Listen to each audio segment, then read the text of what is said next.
सबसे पहले तो डॉक्टर साहब ये बताइए कि जो हार्ट पेशेंट हैं उनको रोज़े का उनके ऊपर क्या असर पड़ता है, रोज़ों रमज़ान में स्पेशली जो है वो उनको किस तरह की एहतियात करनी चाहिए, इस हवाले से भी। सबसे पहले तो आपका शुक्रिया कि आपने दोबारा मदऊ किया, और रोज़े माशाल्लाह से आप पूछ रहे थे कैसे जा रहे हैं। तो यहाँ पे जो टाइम होता है बड़ा खूबसूरत होता है कि रोज़ा तो जिस्म की ज़कात भी इसको कहा गया है। बिल्कुल। और ये जो प्लेटफॉर्म है इससे हम दूसरों के काम भी आ जाते हैं। चलो जो हमारे पास थोड़ा सा नॉलेज है हम शेयर कर लेते हैं जी। अब टॉपिक की तरफ आते हैं। आपने सवाल किया कि जो हार्ट पेशेंट हैं उन पे रोज़े के क्या असरात होते हैं। बिल्कुल। तो मुख्तलिफ रिसर्चेस हैं दुनिया के अंदर, और जो डाटा मौजूद है उसके हिसाब से अगर हम देखें तो बहुत सारे जो हार्ट पेशेंट्स हैं उनके ऊपर रोज़े का बहुत अच्छा असर पड़ता है, बहुत पॉजिटिव असर पड़ता है, और इससे जो हार्ट की बीमारियां हैं वो कंट्रोल रहती हैं माशाल्लाह। क्योंकि ये दिल की बीमारियां ऐसी हैं जो अगर एक दफ़ा कुछ बीमारियां ये शुरू हो जाएं, जिस तरह डायबिटीज़ है या ब्लड प्रेशर है, इन्हीं की तरह जो दिल की बीमारियां हैं अगर वो शुरू हो जाती हैं तो रिवर्स नहीं हो सकती, हम उनको कंट्रोल रख सकते हैं। सही। तो ये देखा गया है कि ये कंट्रोल रहती हैं माह रमज़ान में जो लोग रोज़े रखते हैं। ठीक हो गया। अच्छा, आपने बताया कि अच्छे असरात होते हैं, तो इनके पीछे क्या मैकेनिज्म है, इसके हवाले से थोड़ा सा बताएं। जी, उससे पहले कि मैं आपके इस सवाल का जवाब दूं, मेरे एक आर्टिकल जहन में आया जो मैंने पढ़ा। उसमें ये था कि जो बंदा महीने में एक रोज़ा रखता है ना, हाँ, उसके अंदर हार्ट अटैक के चांसेस 58% कम हो जाते हैं। अच्छा जी, 58% का वहाँ पे उसका जो कंक्लूजन होता है, हर रिसर्च का एक रिजल्ट होता है, उसके रिजल्ट के अंदर ये लिखा हुआ है कि 58% चांसेस जो है ना उसके कम हो जाते हैं। और जैसे जैसे फिर रोज़ों की तादाद बढ़ती रहती है तो हार्ट अटैक के चांसेस जो है ना वो कम होते रहते हैं। देखें, ये इसकी इम्पोर्टेंस चेक कर लें रोज़े की, कि रोज़ा रखने की वजह से दिल की बीमारियों पे कितना मस्बत असर पड़ता है। आपने सवाल पूछा कि मस्बत असर कैसे पड़ता है, मैकेनिज्म। जी, उसका मैकेनिज्म डिफरेंट है। जैसे हमने पहले भी बात इस पे हो चुकी है कि जो रिस्क फैक्टर्स हैं ना दिल की बीमारियों के, उनमें हाइपरटेंशन है, ब्लड प्रेशर ज़्यादा होना, उनमें डायबिटीज़ मेलाइटिस है, उसमें कोलेस्ट्रोल का ज़्यादा होना जिसको हाइपर कोलेस्ट्रोलीमिया कहते हैं। सही। उसके अंदर हमारी जो स्मोकिंग लेवल जो है, मतलब स्मोकिंग जो हम करते हैं उसका भी बड़ा रोल होता है। उसके अंदर हमारे स्ट्रेस का बड़ा रोल होता है। सही। अच्छा, माह रमज़ान के अंदर ये जो सारे रिस्क फैक्टर्स हैं ये इम्प्रूव होना शुरू हो जाते हैं। अच्छा, इनमें बेहतरी आना शुरू हो जाती है। जैसे हम ये ब्लेसिंग्स ही है ना रमज़ान की माशाल्लाह। बिल्कुल, इसीलिए कहते हैं ना रमज़ान की बरक़ात हैं, रूहानी भी और जिस्मानी भी, मुआशरती भी, इखलाकी भी, और हर लिहाज। बिल्कुल सही। आप देखें माह रमज़ान के अंदर जुराइम कम हो जाते हैं, स्मोकिंग कम हो जाती है, रेप कम हो जाते हैं, डकैतियाँ जो स्ट्रीट क्राइम जो हैं वो कम हो जाते हैं, नशा कम हो जाता है, हमारी इखलाकी बुराइयां कम हो जाती हैं, गाली गलोच कम हो जाता है, हर चीज़ तो बेहतर हो रही होती है। बिल्कुल ऐसे ही। तो अब उसमें जो उसका मैकेनिज्म है ना, उसमें हाइपरटेंशन जो है वो कंट्रोल रहती है माह रमज़ान के अंदर। जो लोग रोज़ा रखते हैं ख़ास तौर पे दिन के टाइम में, क्योंकि वो कुछ खाते पीते नहीं, उसके ज़रिए साल्ट वगैरह भी इनटेक रिस्ट्रिक्शन रहती है। सही। फ्लूइड भी रिस्ट्रिक्ट रहता है। दूसरा, डायबिटीज़ मेलाइटिस के जो पेशेंट होते हैं उनकी जो शुगर लेवल है वो भी कंट्रोल्ड रहते हैं दिन के टाइम पे। सही सही। तीसरा, कोलेस्ट्रोल के जो लेवल्स हैं वो भी कम हो जाते हैं। कोलेस्ट्रोल के लेवल कम होने का मैकेनिज्म मैं ज़रा डिटेल में बता देता हूँ आपको, कि जब हम रोज़ा रखते हैं तो रोज़ा रखने के दौरान हमारी बॉडी से एक हार्मोन रिलीज़ हो रहा होता है, ग्रोथ हार्मोन। अच्छा। ग्रोथ हार्मोन का इफ़ेक्ट ये होता है कि वो मेटाबॉलिज्म का जो लेवल है ना हमारी बॉडी का वो बढ़ा देता है। अच्छा। चेंज कर देता है उसको। चेंज कैसे करता है? अब हम कहते हैं ना चिकनाइयाँ या कोलेस्ट्रोल, उसके अंदर मुख्तलिफ किस्म की चिकनाइयाँ होती हैं। कुछ चिकनाइयाँ ऐसी हैं जो हमारे लिए ज़रूरी हैं और अच्छी हैं। सही। ठीक है, उनको हम कहते हैं गुड कोलेस्ट्रोल। ओके। ठीक है, या आप उसको मतलब अच्छी चिकनाइयाँ कहते हैं, उनका नाम होता है HDL। HDL, जी, ठीक है, हाई डेंसिटी लिपोप्रोटीन्स। ओके, तो ये हमारे लिए, हमारी बॉडी के लिए ज़रूरी भी हैं और अच्छे जो है ना चिकनाइयाँ हैं, सही, इनकी मिकदार बढ़ जाती है ठीक हमारी हो- बॉडी के अंदर ठीक हो गया, जब हम रोज़ा रखते हैं। हम्म, किस वजह से? ग्रोथ हार्मोन ज़्यादा रिलीज़ होने की वजह से। ठीक, अच्छा, ग्रोथ हार्मोन की मिकदार इतनी ज़्यादा रिलीज़ होती है कि जो मेल हैं उनके अंदर 20 गुना बढ़ जाती है ये, आम जो रूटीन में होती है जितनी, सही, और जो फीमेल्स हैं उनके अंदर 13 गुना बढ़ जाती है। अच्छा, उसकी वजह से जो है ना HDL, जो हाई डेंसिटी लिपोप्रोटीन्स हैं, जो अच्छे गुड कोलेस्ट्रोल हैं, वो हमारी बॉडी के अंदर इंक्रीज कर जाते हैं, उनकी हमें ज़्यादा ही ज़रूरत होती है। सही, जो बैड कोलेस्ट्रोल जिनको हम कहते हैं, उनके अंदर LDL भी उनको हम बोलते हैं, लो डेंसिटी लिपोप्रोटीन्स, उनकी मिकदार कम हो जाती है। यानी जो चीज़ ज़्यादा चाहिए वो ज़्यादा हो जाती है, ठीक। जो चीज़ हमें नहीं चाहिए वो कम हो जाती है। ठीक हो गया, इसके अलावा बाकी भी चिकनाइयाँ होती हैं, ट्राइग्लिसराइड्स के नाम से हम उनको अमूमन पढ़ते हैं मेडिकल में, तो सही। ट्राइग्लिसराइड्स के लेवल्स भी कम हो जाते हैं। अच्छा डॉक्टर साहब ये फरमाइएगा कि हार्ट फेलियर के जो पेशेंट्स हैं जी, उनको रोज़ा रखना चाहिए? अब डिपेंड करता है कि हार्ट फेलियर किस स्टेज पे है। सही, ठीक है, देखें, अगर तो क्रॉनिक हार्ट फेलियर है, मतलब जो प्रॉब्लम है वो कम है, एडवांस लेवल पे नहीं है, एक लेवल ऐसा आता है हम उसको कहते हैं एडवांस हार्ट फेलियर। अब हमें देखने की ज़रूरत है हार्ट फेलियर क्या है हमारे नाजरीन के लिए। वैसे तो हर कोई नेट इस्तेमाल करता है आजकल, तकरीबन सबको पता है, लेकिन हमारी भी जिम्मेदारी बनती है उसको अच्छे से एलेबोरेट कर दें। सही, हम फेलियर कहते हैं जब हम कोई अपना जो हमारा काम है वो प्रॉपर नहीं कर सकते, वो काम करने में हम फेल हो जाते हैं, हम कहते हैं कि वो हम फेलियर हो गए। फेलियर हो गया, इसी तरह हार्ट का काम पंपिंग करना है ब्लड ठीक, को, अगर वो ठीक। प्रॉपर नहीं कर पाता तो वो हम उसको कहते हैं हार्ट फेलियर हो गया। फेल हो गया, पेपर अच्छे नहीं दिए, जी, हार्ट की जो दीवारें हैं, ठीक है, उनमें कमज़ोरी आ जाती है, ठीक। जिसकी वजह से प्रॉपर पंप नहीं कर सकते।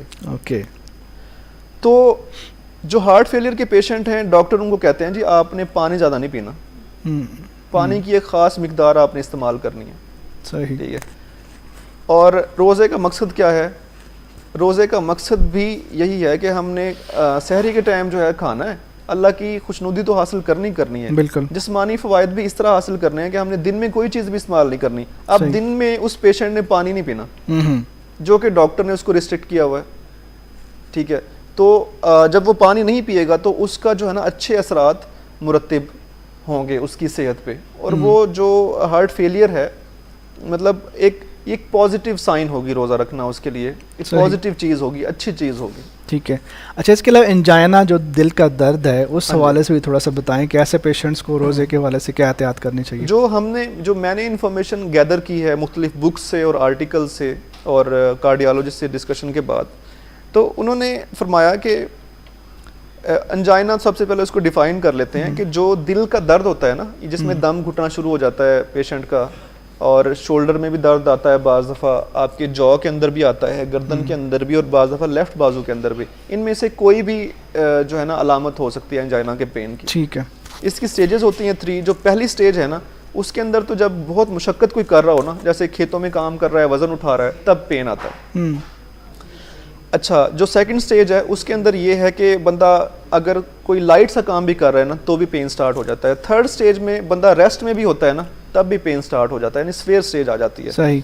अब उसमें होता ये है कि जिस बंदे ने रोज़ा रखा है, खुदा ना खास्ता वो कोई ऐसा काम कर रहा है और उसको हार्ट का पेन शुरू हो गया, एंजाइना का, तो उसको मुख्तलिफ डॉक्टर्स की ये राय है कि जो दवाई होती है ज़ुबान के नीचे रखने वाली, ये लाइफ सेविंग ड्रग के तौर पे हम इसको जानते हैं। नाइट्रेट्स होते हैं, सही। ठीक है, एंजीसिड के नाम से भी आती है। तो वो जो पेशेंट है रोज़ेदार, वो अपनी ज़ुबान के नीचे वो रख सकता है, उससे रोज़ा नहीं टूटता। सही। ठीक है, लेकिन वो जो दवाई है वो ज़ुबान के नीचे से एब्जॉर्ब तो होती है, ये कि उसकी कुछ मिकदार हलक के अंदर ना जाए। तो ये एक जो है ना शर्त है। तो एक तो एंजाइनल पेन अगर स्टार्ट हो जाए, पेशेंट कोई काम कर रहा है तो वहीं रुक जाए, ठीक है, और बैठ जाए, कोई उसने मूवमेंट नहीं करनी। दूसरा, जो एंजीसिड या जो दवाई लाइफ सेविंग ड्रग है वो इस्तेमाल कर ले तो इसमें कोई हर्ज नहीं है। ठीक है। अच्छा इसके अलावा जो पेशेंट जिनका बाईपास हुआ हो या स्टेंट वगैरह डलवाया हो, तो उनके हवाले से भी फरमाइएगा कि क्या रोज़े के हवाले से? बाईपास को हम कैबेज के नाम से कहते हैं, कोरोनरी आर्टरी बाईपास ग्राफ्टिंग या स्टंटिंग जो होती है उसको हम वो काफ़ी सारे ज़ाहिर पेशेंट कराते हैं और उनका रोज़ा रखने का भी दिल करता है। तो उनके लिए ये है कि अगर तो वो बिल्कुल ठीक हैं, ठीक है, और मतलब अपनी मेडिसिन से वो ठीक चल रहे हैं, कोई मसला मसाइल नहीं है, तो वो रोज़ा रख सकते हैं। सही। लेकिन साथ में जो मेडिसिन ले रहे होते हैं ना, जैसे खून पतला करने वाली दवाई भी जिनको स्टंट डाला हुआ है वो ले रहे होते हैं, ठीक है, तो उसकी डोज को एडजस्ट करना एक मसला होता है। उसके लिए डॉक्टर से जो राब्ता करना, उससे कंसल्ट करना माह रमज़ान से पहले वो ज़रूरी है। ठीक है। अच्छा, दिल की धड़कन जो होती है, जो बेतरतीब हो जाती है, जी, इस तरह की, उन पेशेंट्स के हवाले से भी थोड़ा सा बताएं। तो आपने बल्कि जो है ना एक ऐसी स्माइल दी कि मतलब दिल जाहिर की बात है धड़कन ना, किस वजह से sometimes बेतरतीब है? दिल की धड़कन कभी कभी बेतरतीब हो जाती है, तेज से धड़कना शुरू कर देता है। चलें, कभी- इसमें तो मुख्तलिफ कंडीशंस हाँ, हैं, ये तो जवानी नहीं, में लेकिन भी आप ऐसा होता है। मेडिकली हवाले से बताए ना कि वो चलें, उसमें एक कंडीशन होती है, एक ग्रुप होता है जी, कंडीशन का, एरिथमिया उसको बोलते हैं। हाँ, a mean absence, rhythm mean rhythm, मतलब जो दिल की धड़कन होती है एरिथमिया। उसके अंदर जो है ना रिदम की कमी आ जाती है। मसलन दिल की धड़कन, दिल अगर एक तरतीब से धड़क रहा है ना, पहले उसका एक खाना धड़कता है, उसके मिली सेकंड्स के बाद दूसरा खाना धड़कता है, तो उसकी तरतीब होती है, ठीक है? सही। तो उसकी तरतीब में फ़र्क आ जाता है, तो प्रॉपर दिल की धड़कन नहीं रहती। अगर मैं इसको डिटेल में बताना चाहूँ तो फिर उसमें टाइम ज़्यादा लग जाएगा। जी जी। तो हमने सिंपल ये कहा कि एरिथमिया जो है ना, दिल की धड़कन प्रॉपर। और वैसे भी हम ये टिप्स दे रहे हैं अपने पेशेंट्स को। हाँ जी। और अगर इस तरह की कोई प्रॉब्लम हो तो डेफिनेटली वो अपने डॉक्टर से, जो कि हार्ट स्पेशलिस्ट हैं, उनसे रब्ता कर सकते हैं। लेकिन आज के ये प्रोग्राम का या ये बातें करने का मकसद हमारा यही है कि हम ऐसे पेशेंट्स को कुछ टिप्स दे सकें जिसकी वजह से वो अपनी ज़िंदगी थोड़ा बेहतर कर सकते जी, हैं। इंशाल्लाह बहुत बेहतर कर सकेंगे। जो हमने मतलब इतनी, शायद एक डॉक्टर के पास टाइम ना हो कि वो एक पेशेंट पे इतना टाइम लगाए, सही। हाँ, तो हम तो टोटली जो है ना उसको डिटेल में बता रहे हैं। बिल्कुल सही। एरिथमिया की आपने बात की, उसमें एक कंडीशन होती है एट्रियल फिब्रिलेशन, ठीक है। फिब्रिलेशन होता है फड़फड़ाहट, जिस तरह परिंदा फड़फड़ाता है। हाँ हाँ। तो जो हमारा एट्रियम एक दिल का खाना होता है, उसकी फड़फड़ाहट को हम कह लें कि उसकी तरतीब में फ़र्क आ जाता है। अब ऐसा पेशेंट अगर रोज़ा रखता है तो उसको चंद चीज़ों का जो है ना वो ख्याल रखना चाहिए। एक तो ये कि वो पूरा मतलब सुकून करे, ठंड में रहे, ठीक है, काम वगैरह कोई ना करे। दूसरा, अपनी जो मेडिसिन है वो प्रॉपर इस्तेमाल करे। फिर तीसरा, इन पेशेंट्स के अंदर भी जो डॉक्टर है वो फ्लूइड रिस्ट्रिक्शन लगा लेता है, कह देता है कि आपने फ्लूइड इनटेक जो है ना इतनी लेनी, यानी हम पानी पीते हैं, शरबत पीते हैं, लस्सी पीते हैं, ठीक है, कोल्ड ड्रिंक्स पीते हैं, तो माह रमज़ान के अंदर तो हम ज़्यादा प्यास का ही प्रॉब्लम होता है रोज़ेदार को, बाकी भूख इतनी ज़्यादा उस मेरा नहीं ख्याल कि इतनी इफेक्ट करती है। ठीक। तो उसको पानी जो है ना अपना कंट्रोल रखना पड़ेगा। ठीक हो गया जी। अगर पानी कंट्रोल रखेगा तो दिल के ऊपर बोझ जो है ना एडिशनल नहीं पड़ेगा। अच्छा डॉक्टर साहब, आप आखिर पे आपसे एक लास्ट सवाल है कि कौन सी ऐसी बेहतियाती हैं जो बेहतियात करते हैं लोग, स्पेशलिस्ट, आज जिस टॉपिक पे हम बात करें, किन चीज़ों से बचना चाहिए? मैं ये हम हर शो में ये जिक्र करते हैं सर, आपके शो की तवज्जो से मैं बताना चाहूँगा कि रूहानी फ़ायदे हासिल करने हैं, जिस्मानी भी फ़ायदे हासिल करने। बिल्कुल। जिस्मानी फ़ायदे तब हासिल करेंगे जब हम अपनी जो ग़िज़ा है इफ्तार के टाइम और सहरी के टाइम वो हमारी सही होगी। सही। अच्छा, अब मैंने कहा कि सबसे ज़्यादा फ़ायदा जो है ना वो ये है कि हमारा पानी हम दिन में नहीं पीते, दिल के ऊपर जो लोड है वो कम रहता है। सही। ठीक है, उससे फ़ायदा हासिल होता है रोज़ेदार को जो दिल के मर्ज़ में मुब्तला है। अब सारा दिन हमने रोज़ा रख के रखा है, या ऐसे पेशेंट ने जिसको दिल की बीमारी है, शाम को इफ्तार हुआ है, इफ्तार में उसने 2 लीटर पानी पी लिया। हाँ हाँ। अब 2 लीटर पानी पीने से क्या होगा, वो पानी जाएगा स्टमक में, स्मॉल इंटेस्टाइन में, लार्ज इंटेस्टाइन में, वहाँ जाके लार्ज इंटेस्टाइन में एब्जॉर्ब होगा, खून के अंदर शामिल होगा, खून के अंदर से जाके अब वो सारा ब्लड का वॉल्यूम जब बढ़ेगा तो दिल के अंदर ब्लड का वॉल्यूम ज़्यादा जाएगा और उसको पंप करने के लिए ज़्यादा जोर लगाना पड़ेगा। सही। ठीक है, इस चीज़ से तो हमने बचना था। सही। हम वही काम वही कर रहे हैं कि हमने पानी ज़्यादा इस्तेमाल कर लिया एकदम से, और अब उससे जो है ना दिल की बीमारी बढ़ने का खदशा हो सकता है। ठीक है। सही। दूसरी चीज़ ये है, हमने जो अपने कोलेस्ट्रोल्स का लेवल रोज़े के ज़रिए कम करना था।